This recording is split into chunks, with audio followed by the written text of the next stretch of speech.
मुख्यमंत्री योगी आदित्यनाथ ने इटावा में मेडिकल के छात्रों को संबोधित करते हुए कहा कि स्वास्थ्य सेवाओं का विस्तार हो रहा है।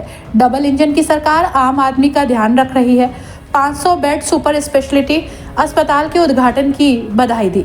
सीएम योगी ने आगे अपने संबोधन में सपा संरक्षक और उत्तर प्रदेश के पूर्व मुख्यमंत्री स्वर्गीय मुलायम सिंह यादव को बधाई दी कि उन्होंने अपने गांव में अस्पताल बना दिया। सीएम योगी ने बिना नाम लिए इशारों ही इशारों में सपा मुखिया अखिलेश यादव पर निशाना साधा और कहा कि पहले लोग सैफई के नाम से डरते थे, अब बदलाव आया है, लोग काम कर रहे हैं, यहाँ तेजी से काम हो रहा है, सरकार के प्रयास हुए हैं, सुपर स्पेशलिटी ब्लॉक अच्छा काम कर रहा है, सबका साथ सबका विकास हो रहा है। सुविधाओं का लाभ लेंगे उन सबको भी मैं इस अवसर पर बधाई देते हुए सभी जनप्रतिनिधियों का अभिनंदन करता हूं।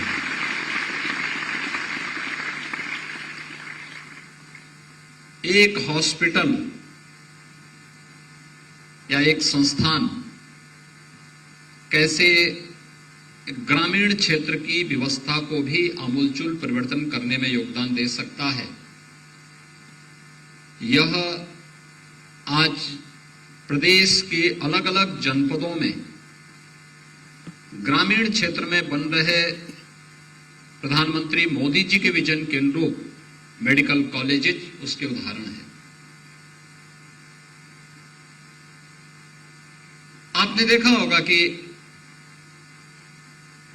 2017 तक 1947 से 2017 तक 70 वर्षों में केवल 12 गवर्नमेंट मेडिकल कॉलेज यूपी में बन पाए थे और आज उत्तर प्रदेश में 45 मेडिकल कॉलेज बनकर के गवर्नमेंट सेक्टर में 45 जनपदों में मेडिकल कॉलेज बन चुके हैं। 20 में बनने की प्रक्रिया के अंतिम चरणों में हैं और जो 14 बाकी जनपद बचे हुए हैं उन जनपदों में भी मेडिकल कॉलेज के निर्माण की कार्रवाई को युद्ध स्तर पर आगे बढ़ाने का कार्य किया जा रहा है। मैं प्रधानमंत्री मोदी जी को देश के अंदर स्वास्थ्य सेवा के क्षेत्र में जिसको उन्होंने प्रायोरिटी सेक्टर के रूप में लिया, इसके लिए हृदय से आभार व्यक्त करता हूं। इस देश के अंदर देश आजादी के बाद 1947 से लेकर के 98-99 तक केवल एक एम्स के भरोसे चल रहा था। स्वर्गीय अटल बिहारी वाजपेयी जी ने देश के अंदर 6 नए एम्स दिए। इनकी संख्या कुल 7 हो पाई थी, लेकिन मोदी जी ने अपने समय में एम्स की संख्या को बढ़ाकर के आज 22 कर दी है। 22 नए एम्स आज देश के अंदर अलग अलग क्षेत्रों में हैं। और मैं स्वर्गीय मुलायम सिंह जी को इस बात के लिए हृदय से श्रद्धांजलि दूंगा कि उन्होंने अपने गांव में इस आयुर्विज्ञान संस्थान को स्थापित किया।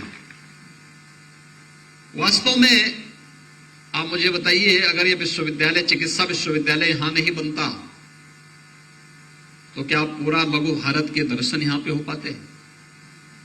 अभी मैं देख रहा था, नियुक्ति पत्र वितरण कर रहा था, कोई जम्मू कश्मीर से है, कोई उड़ीसा से है, कोई इटावा से है, कोई उन्नाव से है, कोई सीतापुर से है, कोई लखनऊ से है। और आप में भी जितने छात्र छात्राएं हैं, पहले लोग सैफई और इटावा के नाम से ही डरते थे।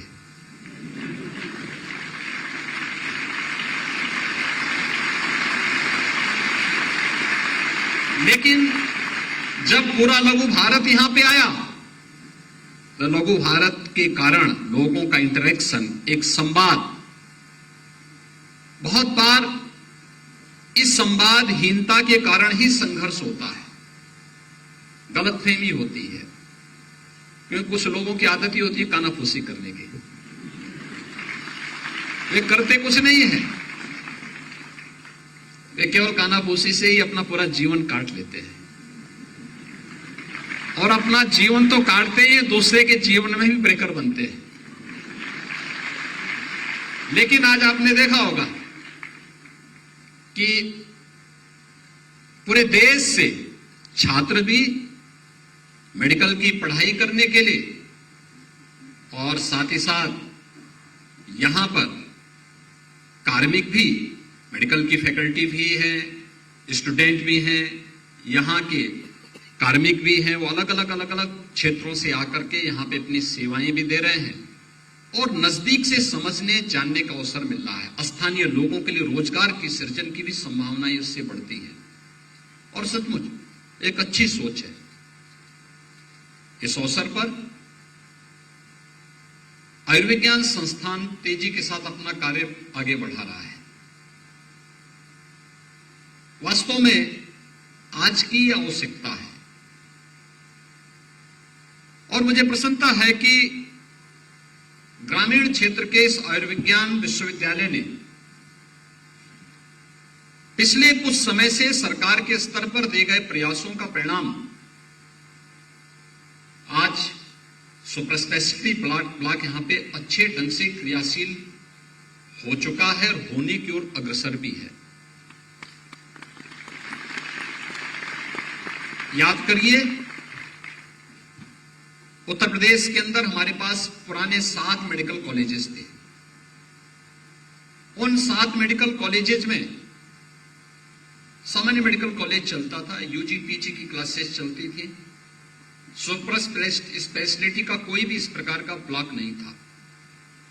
2014 में जब मोदी जी देश के प्रधानमंत्री बने, उन्होंने इन 7 के लिए सुपर स्पेशलिटी के ब्लॉक स्वीकृत किए। इसमें गोरखपुर, आगरा, बरेली, मेरठ, प्रयागराज, झांसी, इन सभी जनपदों में सुपर स्पेशलिटी के ब्लॉक बने। आज वे सफलतापूर्वक कार्य कर रहे हैं। हम देखते हैं कि पेशेंट को वहीं पे लोकल स्तर पर ही वे सुविधाएं प्राप्त होती हैं, स्वास्थ्य की बेहतरीन सुविधाएं प्राप्त होती हैं, कार्डियो का हो, न्यूरो का हो, नेफ्रो का हो, ऑन्कोलॉजी का हो, ये सभी सुविधाएं उनको वहां पे प्राप्त होने लगती है। तो एक जगह भीड़ होने से बचती है। देश के अंदर अलग अलग कोने में एम्स की स्थापना के पीछे भी प्रधानमंत्री मोदी जी की यही मंशा है कि ये देश के अंदर स्थानीय स्तर पर लोगों को सुविधा प्राप्त हो और साथ ही साथ उसको फैसिलिटेट करने का काम भी पहली बार हो पाया। आपने देखा होगा कि अब पिक एंड चूज नहीं होता है, ये मेरा है, ये पराया है, ये भी नहीं होता है। एक सभ्य समाज में मेरा और तेरा का भाव यह उसको कलंकित करता है, अपमानित करता है। एक सभ्य समाज का सबसे बड़ा विकास का रोड़ा है ये। सबके लिए काम होना चाहिए और मोदी जी ने आने के पहले ही नारा दे दिया था, सबका साथ और सबका विकास। और स्वास्थ्य के क्षेत्र में आयुष्मान भारत की योजना भी उसका एक उदाहरण है। 5 लाख रुपए प्रतिवर्ष देश के अंदर 50 करोड़ से अधिक लोगों को इस सुविधा का लाभ देने की कार्रवाई। उत्तर प्रदेश के अंदर 10 करोड़ से अधिक लोगों के ये आयुष्मान के कार्ड बनने हैं और उसमें से 5 करोड़ लोगों ने अब तक अपने कार्ड बना लिए हैं। शेष को बनाने की प्रक्रिया के साथ तेजी के साथ जोड़ा जा रहा है। यानी ये चीजें दिखती हैं और लोग कितने तेजी के साथ उसका लाभ ले रहे हैं। मैं तो देख रहा था कि अगर सेफई के इस ग्रामीण आयुर्विज्ञान विश्वविद्यालय ने 6 करोड़ से अधिक आयुष्मान भारत में लाभ दिया है लोगों को, तो शहरी क्षेत्र में और अन्य क्षेत्रों में तो बहुत ज्यादा इसका लाभ लोगों को प्राप्त हुआ है, बहुत ज्यादा लाभ प्राप्त हुआ है। ग्रामीण क्षेत्र में थोड़ा लोगों को रहता है कि मैं पैसा बचा के रखूंगा तो ये बाद में काम आएगा। उसको मालूम नहीं कि हर बार ये पैसा 5-5 लाख रुपए की सुविधा उसको हर साल मिलनी है, उसमें कोई समस्या नहीं। अगर 5 लाख खर्च हो जाता है वे फिर से आवेदन करें, मुख्यमंत्री राहत कोष से हम पैसा उनको दिला देंगे, कहीं कोई समस्या नहीं है। उपचार के लिए पैसे की कमी नहीं है। आज 108 और 102 के रिस्पांस टाइम को स्वास्थ्य विभाग ने कम कर दिया। जो पहले आधा घंटा 45 मिनट लगता था और पेशेंट के लिए जो गोल्डन आवर होता था वो चूक जाता था। समय पे कार्डियक वैन नहीं थी। मुझे याद है भारत सरकार 2014 में कार्डियक वैन उपलब्ध कराना चाहती थी हर जनपद को, हर राज्य को। उत्तर प्रदेश ने नहीं लिया उन्होंने। हम लोग 17 में आए तो मुझे जानकारी मिली कि भारत सरकार प्रदेश को 150 कार्डियक वैन उपलब्ध कराना चाहती है, एडवांस लाइफ सपोर्ट एम्बुलेंसेस उपलब्ध कराना चाहती है। मैंने अपने स्वास्थ्य मंत्री से कहा, मैंने कहा ये काम करो, तुरंत प्रस्ताव लेके जाओ। और 150 एक महीने के अंदर 150 हमें एडवांस लाइफ सपोर्ट एम्बुलेंसेस मिली। हर जनपद को हमने 2-2 दे दी। फिर हमने और आवेदन किया, फिर 100 और मिल गई। आज आप देखते होंगे हर जनपद में जो एडवांस लाइफ सपोर्ट एम्बुलेंसेस 4-5 हर जनपद में मौजूद है। आप सोचिए, आप तो डॉक्टर हैं, आप इसकी कीमत को, इसके मायने को समझ सकते हैं कि कोई एक्सीडेंट हुआ है या कार्डियक अरेस्ट किसी को हुआ है, उसका पहले घंटे की कीमत क्या होती है, गोल्डन आवर के लिए कितना महत्वपूर्ण होता है। और उस समय आज मुझे प्रसन्नता है, जिस राज्य में केवल 4-5-6 ही इस प्रकार की कार्डियक वैन थी, आज उस राज्य में हर जनपद में 75 के 75 जनपदों में यह सुविधा उपलब्ध है और लोग उसका लाभ ले रहे हैं। मैंने जब पहले वर्ष ही इसके आंकड़े देखे, मैंने कहा क्या लाभ इससे हुआ है। हजारों लोगों की जान को बचाने में इससे मदद मिली थी, हजारों लोगों की जान को बचाने में। 108 और 102 के रिस्पांस टाइम को कम किया गया। पता लगा 45 मिनट के बाद आ रहा है, आधे घंटे के बाद आ रही, उसको कम करके 9 से 10 मिनट के अंदर करने का प्रयास हुआ है, इतनी देर के अंदर। और फिर राज्य मुख्यालय से ही उसकी मॉनिटरिंग होती है, एक जगह में बैठ करके ही पता लग जाएगा कौन सी एम्बुलेंस कहां पर है। ऐसा नहीं कि वो इटावा से उसे सेफई में आना है और वो पता लगा कानपुर की तरफ भाग रहा है। मॉनिटर हो जाएगा, एक जगह से बैठ करके आप मॉनिटर कर सकते हैं, वहीं से उसको मैसेज भेज सकते हैं कि आप गलत दिशा में जा रहे हैं। पता लगा एम्बुलेंस हॉस्पिटल के बहाने हॉस्पिटल न जाकर के कोई और ही काम में व्यस्त है, तो उन कार्यों से भी उसको मुक्त करने के लिए टेक्नोलॉजी का उपयोग किया गया है और आज उसके बेहतर परिणाम सामने आए हैं।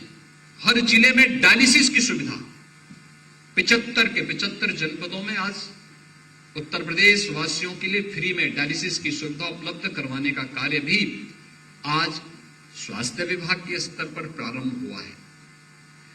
यानी इतनी सुविधा कॉमन मैन को कभी नहीं मिली है।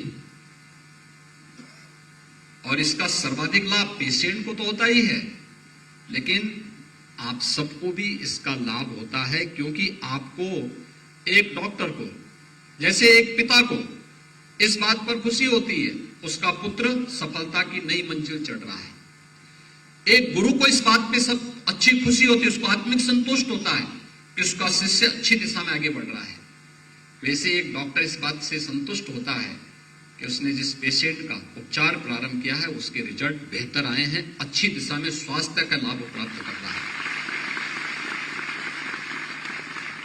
तो सरकार के द्वारा जो फैसिलिटेट किया जा रहा है, जो सुविधाएं उपलब्ध करवाई जा रही है, इसका सर्वाधिक लाभ पेशेंट के साथ साथ आपको भी प्राप्त हो रहा है। यह ग्रामीण क्षेत्र का एक आयुर्विज्ञान संस्थान है जिसको उत्तर प्रदेश सरकार ने स्थापित किया है। उत्तर प्रदेश सरकार कोई भेद नहीं करती। मुझे याद है पिछली सरकारों ने इस आयुर्विज्ञान संस्थान को नारियल फोड़ करके शुरू तो कर दिया था, लेकिन काम के लिए पैसा नहीं दिया था, टोकन मनी दिया था। टोकन मनी में 1 लाख रुपया दिया जाता था। बताओ 500 करोड़ जहां लगना वहां 1 लाख से काम होता है क्या? तो ऐसे ही होता। फिर तो हम भी बोलते हुए डॉक्टर से सबसे कहते हुए काम करते हैं कि आपको टोकन मनी वेतन के रूप में देते हैं, आप जो है बाद में कभी ले लेना, जब हम नहीं रहेंगे तब बाद में ले लेना। क्या ऐसे काम चलेगा? लेकिन हम लोग आए, मैं पिछली बार यहाँ पे कोरोना कालखंड में आया था, मैं देख रहा था यहाँ पे हमारे जनप्रतिनिधिगण थे, सांसद विधायक दोनों लोग यहाँ मौजूद थे। इन लोगों ने कहा कि साहब यहाँ पे जो है सुपर स्पेशलिटी का ब्लॉक बनना चाहिए। मैंने यहाँ का विजिट किया था। यहाँ पे कोरोना कालखंड में पेशेंट को अच्छी सुविधा उपलब्ध करवाने का कार्य युद्ध स्तर पर यहाँ के चिकित्सक कर रहे थे, यहाँ के फैकल्टी मेंबर्स और यहाँ के स्टूडेंट कर रहे थे। मैं लखनऊ गया, बैठक लेकर के हमने कहा भी तत्काल पैसा उपलब्ध कराओ, और मुझे प्रसन्नता है एक समय सीमा के अंदर आज ये बन करके तैयार हो गया है। 500 करोड़ रुपए एक सुपर स्पेशलिटी के पूरे ब्लॉक को बनने में खड़ा हुआ है, लगा है। इस सरकार इस सुविधा को उपलब्ध करवा सकती है, सरकार फैसिलिटेट कर सकती है, सरकार सुविधा उपलब्ध करा सकती है, संस्थान बनाने में योगदान दे सकती है, आधुनिक सुविधाएं दे सकती है। लेकिन इससे भी महत्वपूर्ण मायने रखता है स्वास्थ्य क्षेत्र में वह आपका व्यवहार, एक पेशेंट का मरीज के प्रति व्यवहार। याद रखना, कोई मरीज वह ऐसे वातावरण से आपके पास आता है जहां पे किसी को भी बीमारी के बारे में जानकारी नहीं होती, एक आशंका होती है, व्यक्ति सशंकित रहता है, पता नहीं क्या है, कैसे है। जैसे आप लोग हैं इतनी बड़ी संख्या में, मैं देख रहा था जो यहां पे नियुक्ति पत्र प्राप्त कर रहे थे कार्मिक, उनके चेहरे पे कोई शिकन नहीं थी, कोई भय नहीं था, इटावा का भय नहीं था। आज तो 4 लोग उसको टांग करके ले गए। मैंने कहां से बवाल ले लिया। अब 4 लोग तो ये, मैंने 2 ही सीट रिजर्व करा रखी है, तो मैंने उनको खैर किसी प्रकार से बुलाया, टीटी को बुलाया, मैंने कहा 2 और सीट कराओ किसी प्रकार से।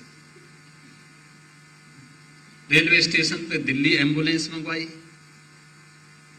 एम्बुलेंस मंगाने के बाद फिर वहां पे उनके उपचार के एम्स में लेके गया।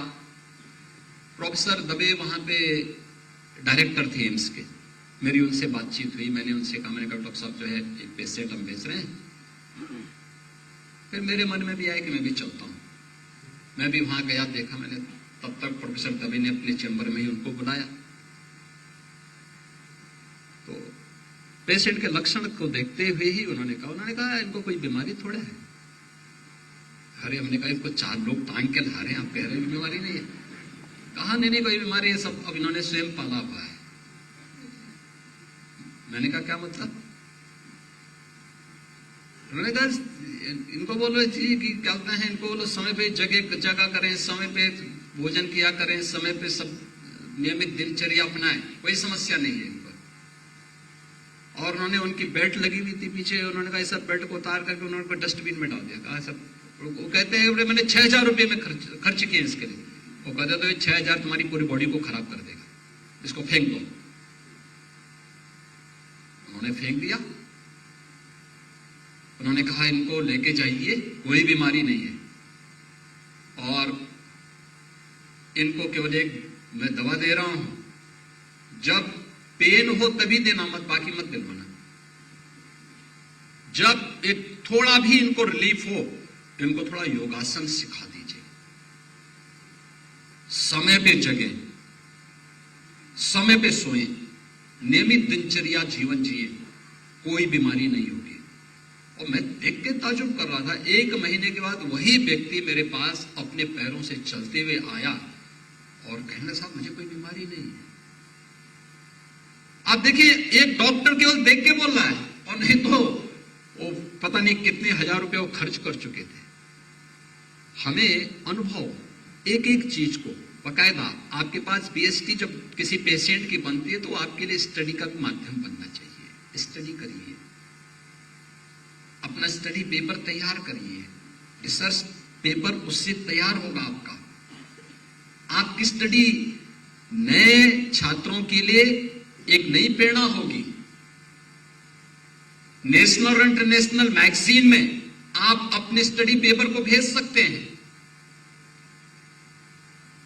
मैं डॉक्टर नहीं हूं, लेकिन मैं आपको एक बात का उदाहरण आपके सामने देता हूं।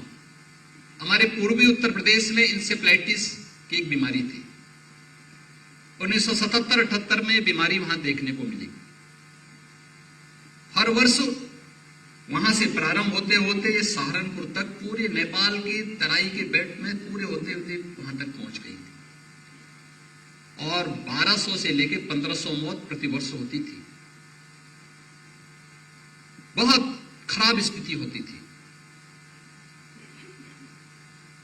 मैं 1998 में सांसद बना,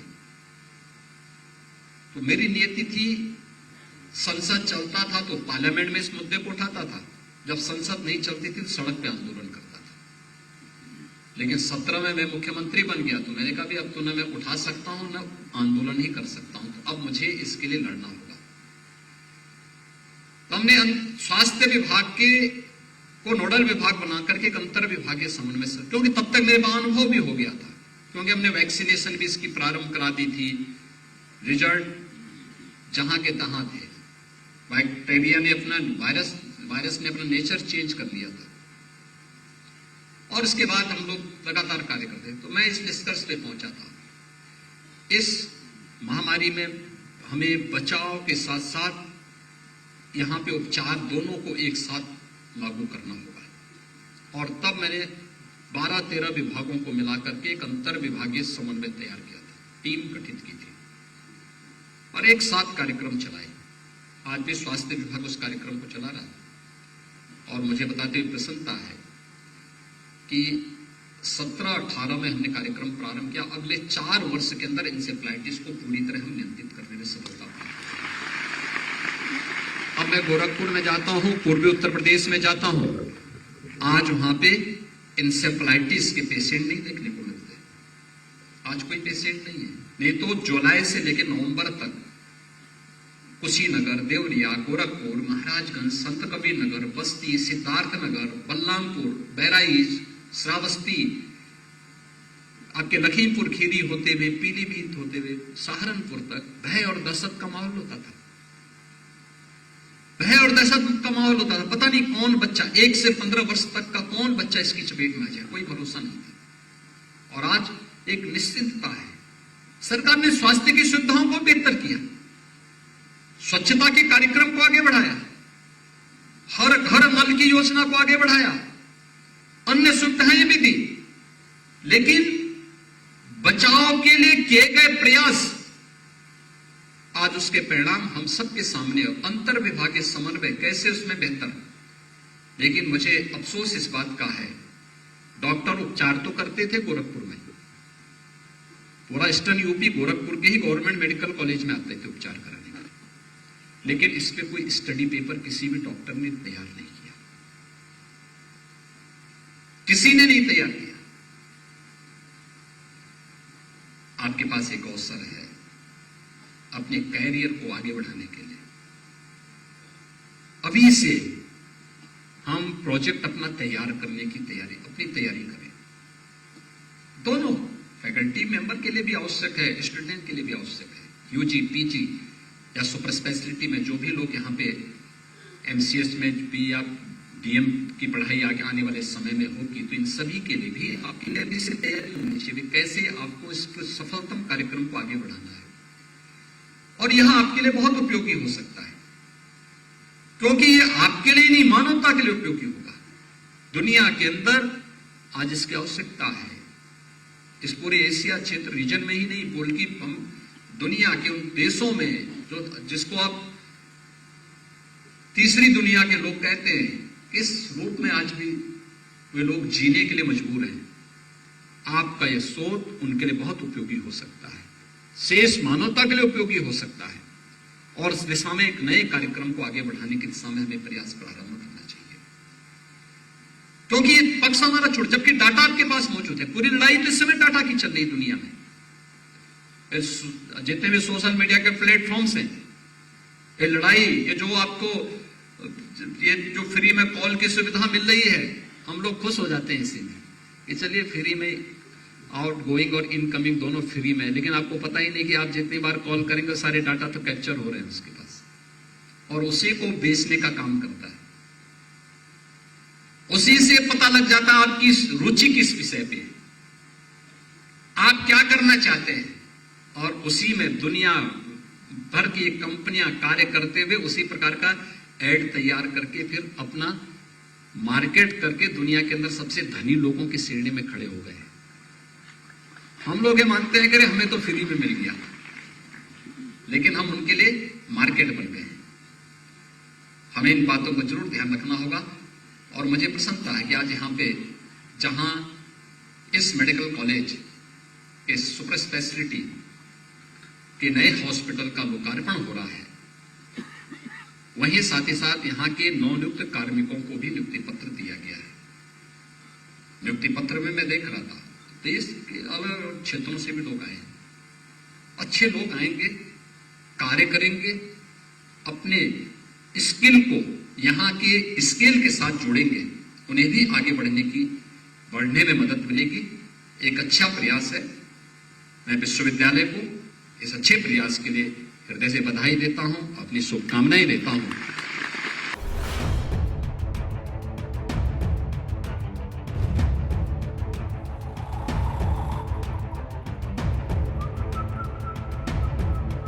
हर बड़ी खबर का असली एड्रेस है खबरनामा, इसलिए हर न्यूज अपडेट के लिए सब्सक्राइब करें और फॉलो करें खबरनामा। और इस वीडियो के लाइक बटन को प्रेस कर इस वीडियो पर कमेंट के जरिए अपनी राय देना ना भूलें।